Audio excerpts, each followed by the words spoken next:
deeper dive into the foundations of representation. First of all, it's important to understand the differences between diversity, equity, and inclusion. While they are often used collectively, each one has a specific meaning. Combined, they build a much stronger and more effective organization. Diversity is focused on the representation within your organization. As you think about diversity, here are some questions to ask. What ethnic groups are represented? What is the gender mix? What is the spread of different ages represented among employees? What have you done to enable people with various disabilities? How effective is your organization in providing accessibility?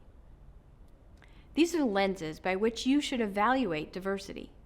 If you can look across your organization and the representation reflects the population of your region of the world and your customers, then you might have an appropriate representation. But don't stop there. Next, look vertically, up and down your company's hierarchy. Does this diversity span all levels of your teams, from the entry level up to the leadership level? It should.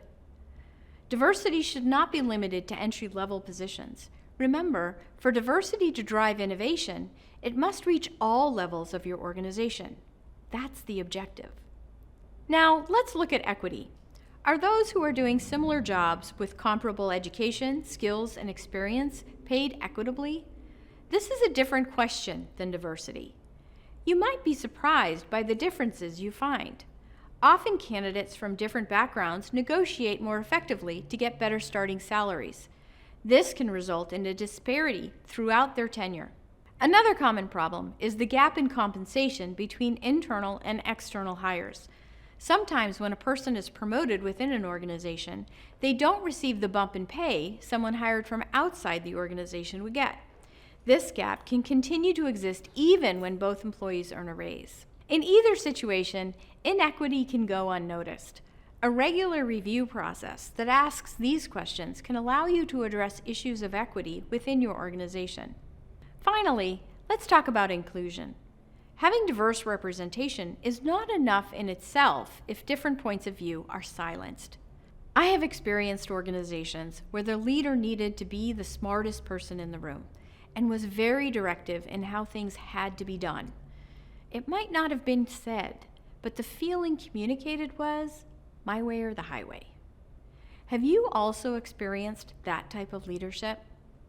In those circumstances, you can have diverse representation in the room, but you will only hear one voice, the leader's voice.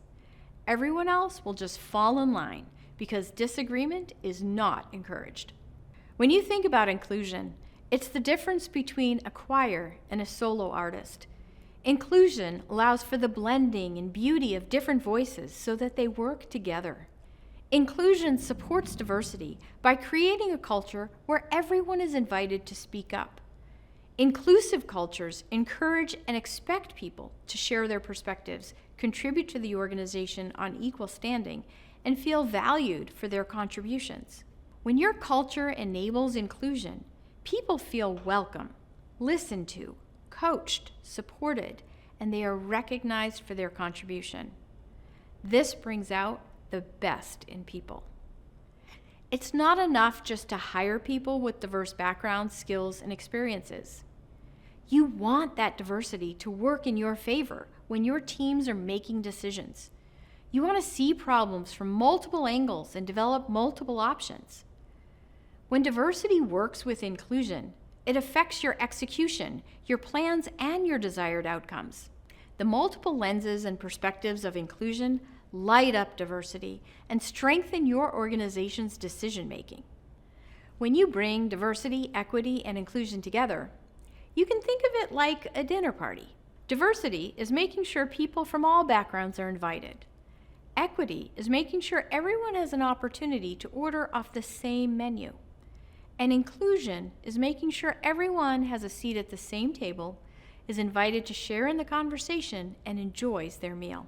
So, if your organization were a dinner party of diversity, equity, and inclusion, what would it look like?